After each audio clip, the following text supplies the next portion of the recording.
Nod. Ooh! Did the same thing to him.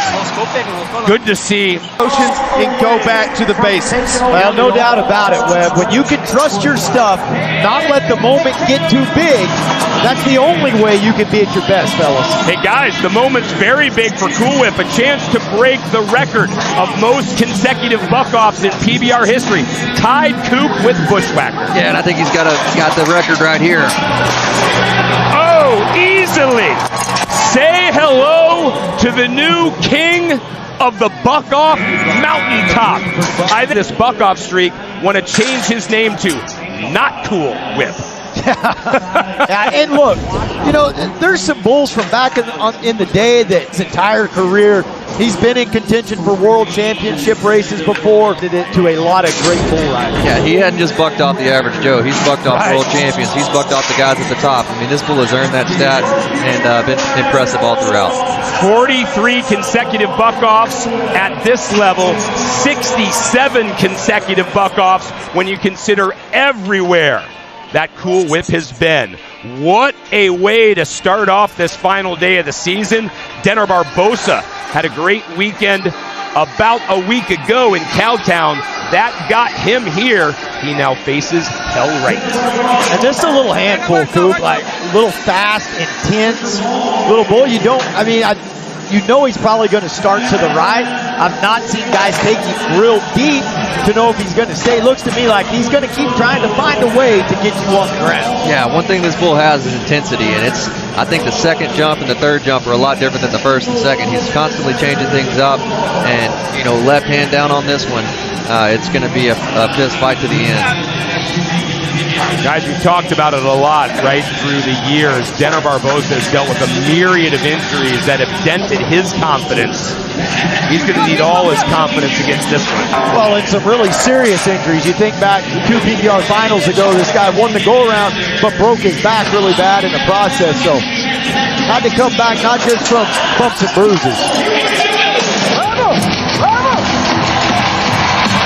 Hell Right keeps the bulls moving in the right direction as that buck-off officially is at 4.1. And look, I thought he got out of there and got around that first corner really, really good for Denner right here. Round the ride away from his hand. He sits up. He's in perfect position right there. Just gets a little bit bowed down and gets ran off the rope right there. And that free arm kind of whips around behind him. But, man, Denner started that bull a whole lot better than I thought it was going to go. And I just don't think sometimes guys realize that when they are a little bit forward like that, that it's supposed to be that easy. Yeah. And they're like, oh, man, I got to set up and do something. Just, if you're in the middle, just stay there. Denner was hobbling after round number 2. That continues here. We can all see it. That's going to bring up 3-time PBR world champion Silvano Alves. Mac, we had a chance to visit with him after it was all over last night, and he was ecstatic with that ride, and he should have been after that round 2 excellence. Yeah, I've really liked what we've seen out of Silvano all throughout the World Finals, from Cowtown, earning his way over here to AT&T. He's come down off of some bulls, but he's been putting out a lot of effort, really trying to be fundamentally sound, making little corrections along the way, you know, understanding that, hey, my rope was too far on the side, needed to pick it up. This is one of the bulls that got him down over in Cowtown Coop a week ago, kind of dropped him to the inside. His hand was pretty far on the side. Seeing here now if he can make those minor adjustments and capitalize. Look, and guys, I love to see it. You know, a guy that's got 3 world championships is still learning, you know, how to ride bulls. Still working at his craft, still working right? at it. So this is a rematch for him right here. It's not going to be any easier than the first time. This one's a handful. And I think this bull will keep changing it up, keep changing his timing. Might stay to the right, but he's going to change some timing. He's only got 5 seconds to nod. Ooh! Did the same thing to him. Good to see Silvano get out of there as Maga brought it, and that ends at 2.5. Interested to see on this replay, Coop leaving out of there, if this bull kicked through the back of those chutes at all, or just left out of there really hard. No, I thought I saw the same thing, Mac, that there was a little contact. Ooh, Yep, yeah. you see His right leg there. goes Absolutely, through. I mean, through. if I'm Silvano, I push the button there. That's what I love about teams, Cooper, is you've got a coach back there that can make those calls for you. Well, At least get him to take a look at it, you Yeah, know? for sure. There's 8 guys back there that want the best for you and everybody else. Yeah.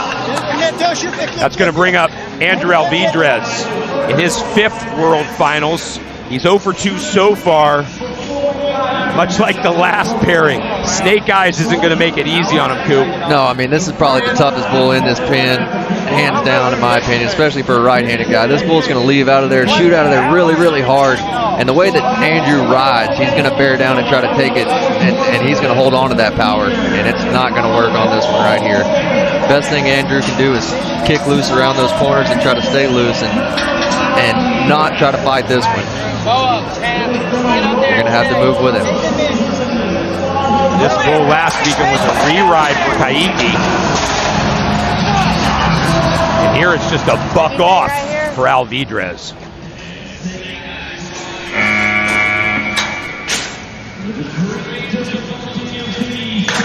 That's just a tough bull. Like, any way you slice it, you have got to get for it. And Andrew knows it. He's trying to, but then the time he gets off, the bull kind of... More info and a deeper dive into the heart of bull riding heritage. Well, guess what? There he is, Man-Hater, the man, all year long. It's almost a technicality and formality before he is crowned this year's Yeti World Champion.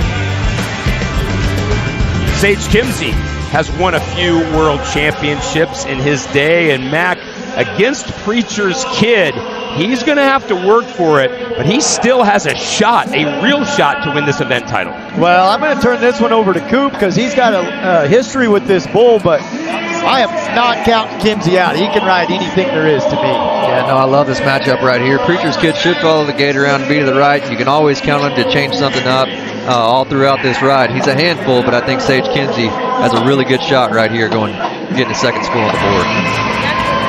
And I think if he does the way we seen the round scored, the previous round scored, I think he can bust 90 on this one. Preacher's Kid has one of them good trips. I really think Sage could be 90 here. And Preacher's Kid's he's never going to give you just an easy, sweet shot out of the chute.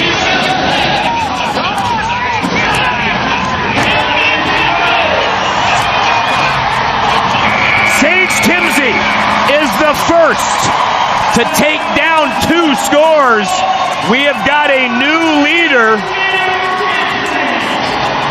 And as Mac was hinting at, every point is going to matter by the end of today. And Mac, you were right. It is worth 91. Yeah, really solid ride right there by Sage Kimzey. And, you know, this guy, when he makes it, when he is in his zone, gets in timing with these bulls, there's nobody else that rides one pretty. You see right here, he's following this bull around. He's not getting in front of him. When this bull switches it up, it's all right. I'm just going to pick up this lead right here, not panic when I get a little bit behind. And look, this guy, it's late in his career when he's come to the PBR, right? But he's won 7 world championships in the rodeo world. And he didn't just win them. Like, he dominated those. Right? He won going away. As we look at Julio Cesar Marquez prepping on Flapjack. This bull's got a great lineage.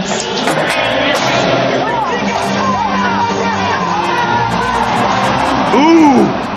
Flapjack literally flipped Marquez like a pancake. Yeah, and that was a pretty good bull right there. Just up and down, round to the left. Getting word that this is going to be reviewed, and they may review the ride, but that landing doesn't need to be reviewed. They it was review hard. it to see if that's legal to land that hard. It may be. Well, Alan Jordan confirming it's a no score. Well, that ride was a subtext to that qualified ride. Remember, John Crimber has to win this event. Sage might end up taking home some money, but also playing spoiler when it comes to this world title race. This is a guy that's got a world title already. 2022 PBR World Champ Dalen Swearingen trying to find a first score.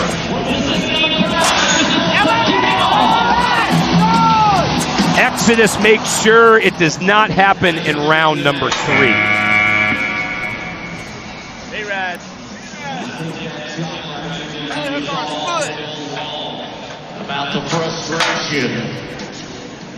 This has just been, as we continue to talk about it on every level. Well, somebody hit the challenge button for Dalen. Yeah. Did you guys see anything? I didn't the first look there. I mean, I'll be anxious to see if there's something we missed on replay here, but I could hear guys down there saying re-ride.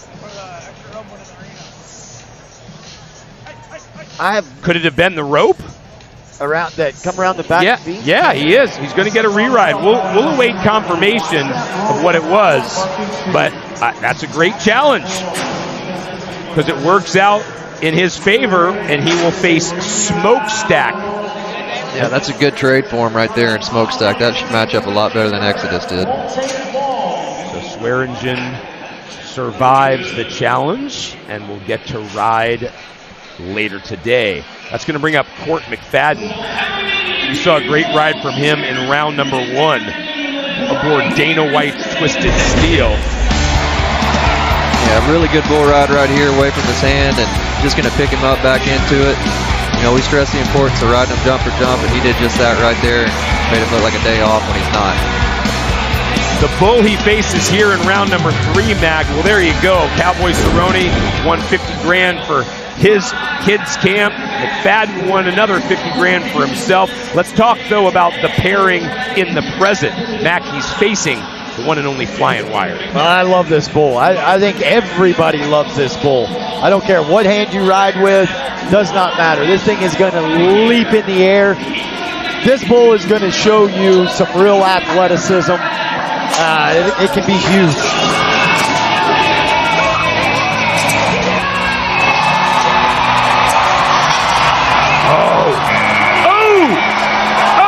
Again, McFadden couldn't get out of there. The bullfighters couldn't draw the attention away from the downed rider. Not one, but 2 big shots after Court was in the dirt. Well, that's the thing. A lot of times when a bull is getting up in the air like this one and trying to buck with everything he's got, like this little bull, and where Court comes off, like, they can't get his attention. This thing, it takes a beat for this bull to see anybody. Look, and Webb can elaborate on this too, but I think it helps these guys when this bull is a little bit mean, so he picks his head up and is able to distract him right there. Well, and that's just it, guys. It's like that bull right there, Flying Wire, has been around for quite a few seasons, and he's a bull that ain't even mean. Like, this bull has not one bone in his body that wants to be mean, but he is so amped up bucking that when these guys land underneath him, it takes him a couple jumps to get on wound, so to say. And overall, it's hard to steer away a bull that isn't mean, but thankfully, Court come out of that smelling like a rose. Well, a quick reminder that bull riding is not for everybody. A guy who loves it, though, 7-time world champ Sage Kimsey, spent the full year on the PBR circuit. Aside from injuries, he's got a chance for a big event win. Well, there he is, the one and only Dr. Phil McGraw, showing him because earlier this week, a new big TV deal was announced. The PBR expanded their relationship with CBS all the way to 2013, but also announced a new cable broadcast partner, and it's Merritt Street Media, of which Dr. Phil is a partner. Guys, big changes in store for the PBR. Fans are going to be able to see every ride, every round between those 2 networks. It really is going to be big. Absolutely, man. To be able to bring every ride to fans live, I don't think you can stress that enough, how huge that is. We're getting to bring you all these rides today live on CBS Sports Network. Next in the queue, Coop, is Caden Bunch, Mike's Magic, trying to add to that total he got in round number 2. Yeah, I really like this matchup right here. We got to see this bull get ridden for the first time in a long time with Colton Hevelo at Cowtown Coliseum a few days back. And, you know, this is a bull that guys would steer away from all throughout his career. Now he's kind of leveled off a little bit and still bucking really hard, but he's got a little bit more rider-friendly trip. But this could be really good right here. We could be north. It's enough where now guys enjoy and look forward to getting on him, and you get enough where now guys enjoy and look forward to getting on him, and you can still, like you said, you can still be those big numbers. bunch have the same score as Sage Kimsey coming into this round. Mac, I basically heard you screaming in my head as you left the shoes. Keep your focus on the center of the bull. Well, and don't game plan too much, right? We talked about the great ride Hevelo has on this bull a few days back. Bull's to the left, and you can see Caden Bunch is all in going to the left. I mean, first jump, he's headed left. Bull's taking a straight jump. And the bull's like, well, if you're going to lean this way, I'll just jump away from you. Yeah, easy exactly. work. I can't, of course, do a very good bull voice, but I think Mike's Magic simply said, I'll take that. Yeah. Yeah, I mean, I can work with that, in other words. Joao Ricardo Vieira has not had the World Finals he had hoped. He was 0 for 3 last weekend in Cowtown, 0 for 2 here, trying to change it, facing Magic Potion, Mac. well, this is not a good matchup to try and change it on. Magic Potion gives everyone fits, should be to the right. Joao struggles that direction. This isn't a good one on paper. Not on paper and not in real time as Joao tossed. And that was just a tough matchup from the start right there. And, you know, this bull is so intense when he leaves the buck and shoots. It's quick, it's fast, and he was a mile behind as soon as the gate opened right there. Mac, you hinted at the uphill battle that Joao faced. That is the 39th consecutive buck-off. That one right there is going to be flirting with that record that Cool Whip now holds. Exactly just like that for the last handful of years. Like, he has not lost his... Exactly just like that for the last handful of years. Like, he has not lost his step one bit.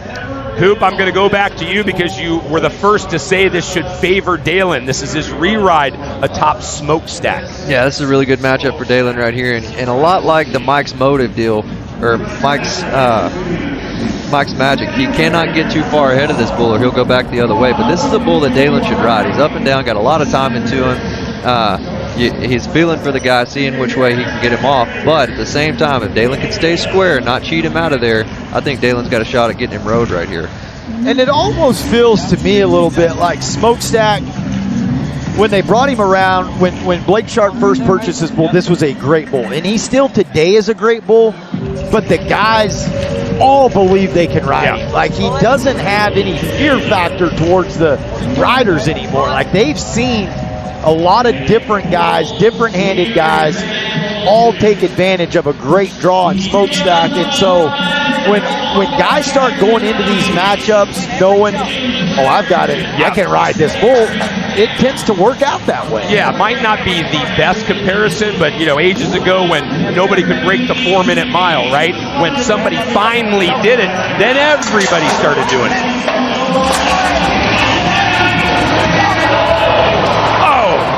Swearingen, it was all set up for success, and then it all went south.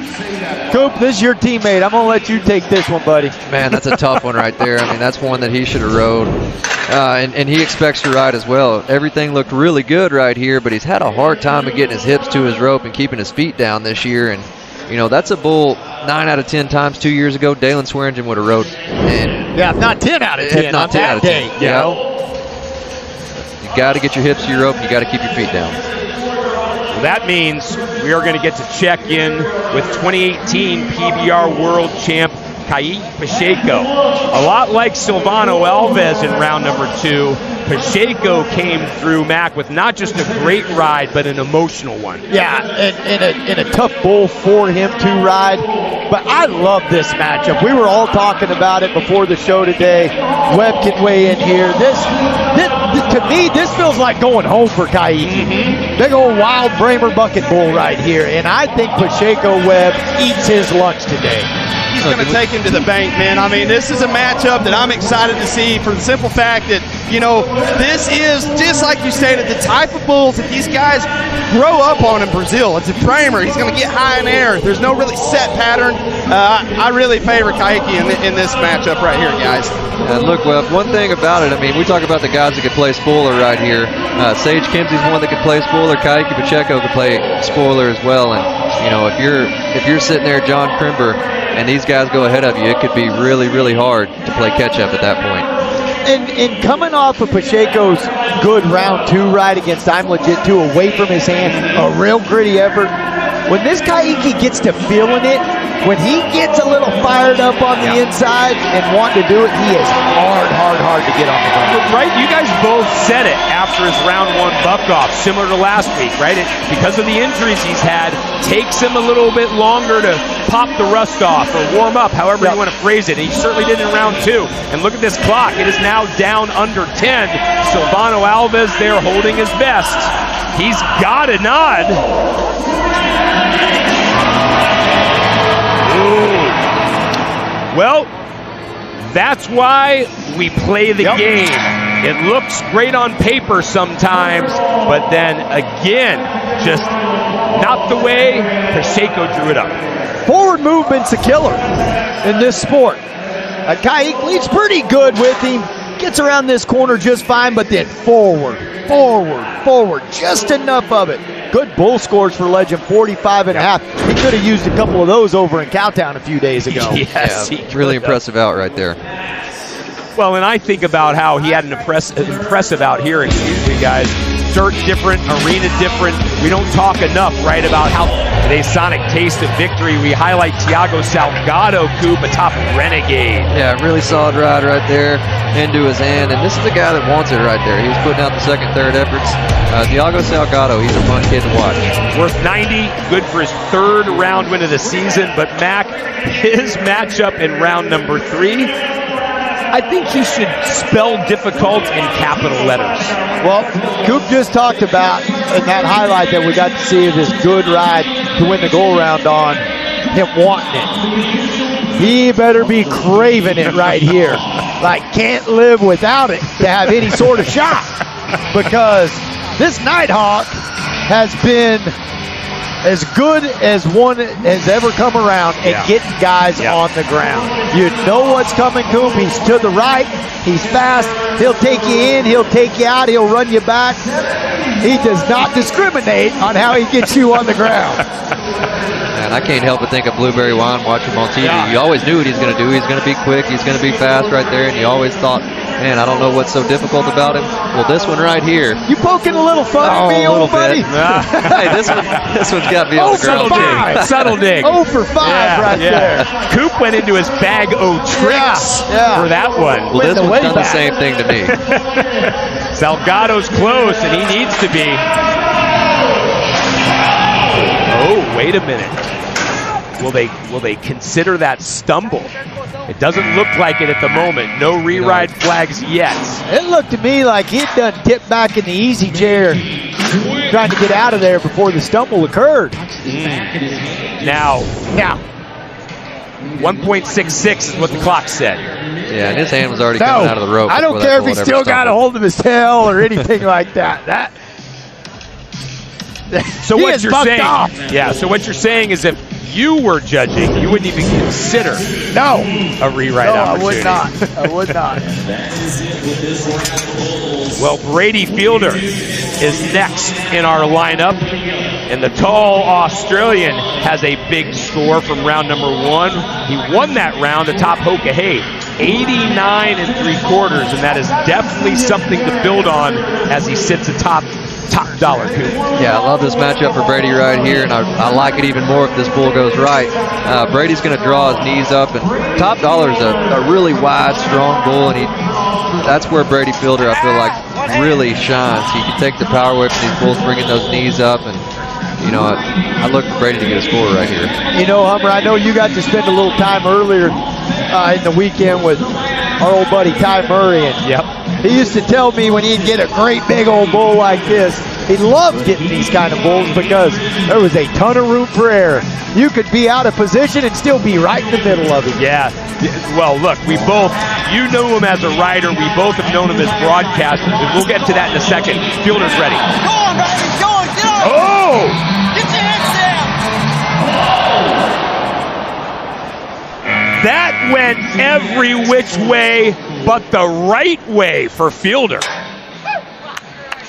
I don't think that went how Fielder, myself, Coop, Webb, anybody envisioned that going. No, I'm going to pull one out of Webb's playbook and say ejectocito, cuz right here. I mean, this one, that was a pretty tough out right there by Top Dollar. And that I was, loved it, though. I love Webb's enthusiasm because even after he had Fielder down on his neck, Webb's still in the fight, cheering him on to set up and get after him. that was his pick in the pre-show. Guys, you're reading the script, I think, for the day, because Webb, it's time for your U.S. Border pick of the pen, excuse me. But Coop stole your line there, my man. You got to think of a new one. That was an ejectocito, cuz. That was wild. I thought we were going to get run over by a bull with no horns, but, jumping in my U.S. Border Patrol pick of the pen, this is going to be one of those matchups. It's really, really iffy, but if it goes right, it can be really great.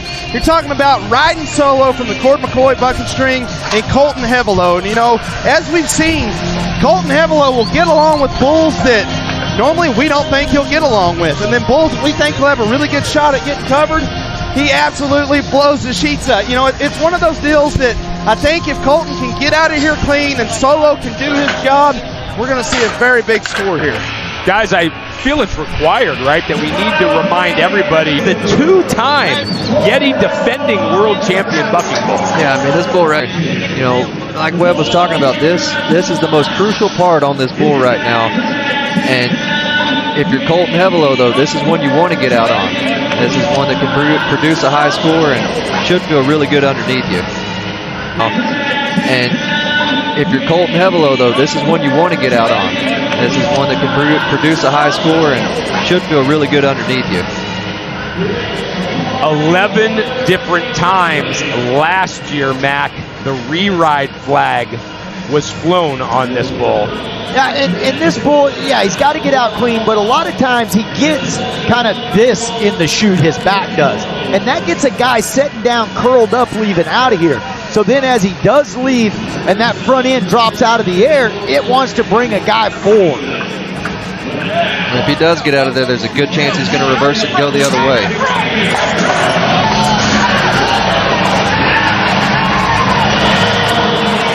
Switches it up, and that's what gets Colton on the ground. Such a cool little bull right there. Just, if you're Colton Hevelo, you had to know that direction change was coming up. Pretty good bull score right there, 45 1/4. And Colton Hevelo looks really good around this first corner right here, but he puts all his eggs in the left-hand basket right there. When this bull steps ahead, goes back to the right, he knows that he is way too tipped into his hand to recover right there. Riding solo. An admirable defense of his title this year. He won't be able to close the deal, but he's still bucking well. Meanwhile, a week ago in Cowtown, Caden Loud couldn't be stopped. He's got a chance to win back-to-back big events and win an even bigger bucket. Missed a lot of buck-offs. You only missed one ride from that guy. 7-time world champion Sage Kimsey, and what a ride it was. 91 points atop Preacher's Kid. He is the only man that has 2 scores so far. Remember, $350,000 to the winner of this event at the end of today. Caden Loud would love to be that guy and win back-to-back events. He won in Cowtown last week for his first event win. Here he is, Mac facing Miller time. Yeah, big old good bull right here, and I think he's a little bit deceiving because he looks like he'd be really good to ride, but Koopy's gotten a lot of guys on the ground. Yeah, and I'm included in that set of guys right there. And he's got a weird move to me. Whenever I was on him, it was like everything was kind of moving away from me and popped the rope out of my hand. And there's a lot of times when you get on a bull, things just don't meet the eye. And you've got to be able to ride this one out, follow him around there. And I still think that Kate is going to get this one rode right here. Well, and that's exactly what we talked about in the locker room before the event started. Just ride him where he's at. Ride to the middle, not where you think he's going.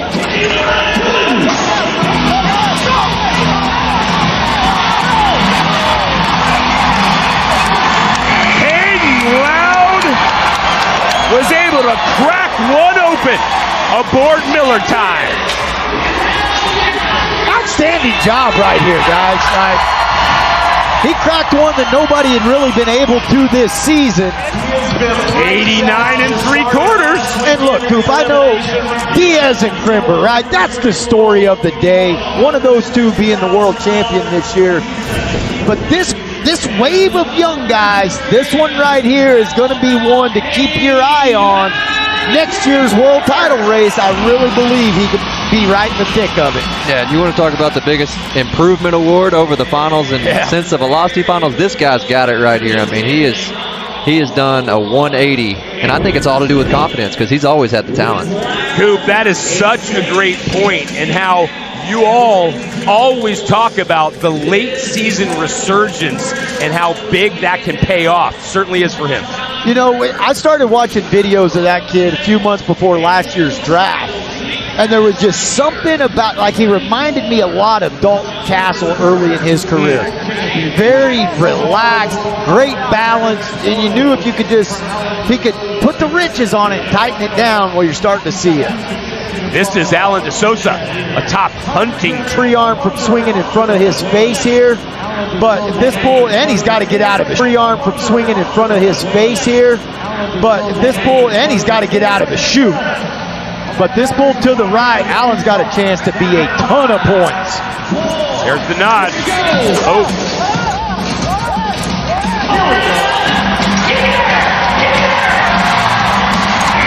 On the board for the first time this weekend. On the board for the first time this weekend. Just a really good ride right there by Allen. He almost bucked himself off a couple times by throwing that free arm in front of himself. Even when this bull hits himself, though, he follows him out of there. He doesn't make the move before the bull. And, man, just right around there, things could have got really difficult for him. But he sits up. And you can tell, Coop, he's wanting to get in front of his face, but he's like, no, I'll just reach forward instead. The judges give him 87 for that 8 seconds at the office. And that's something to build on. He's got one more shot coming up in round number 4.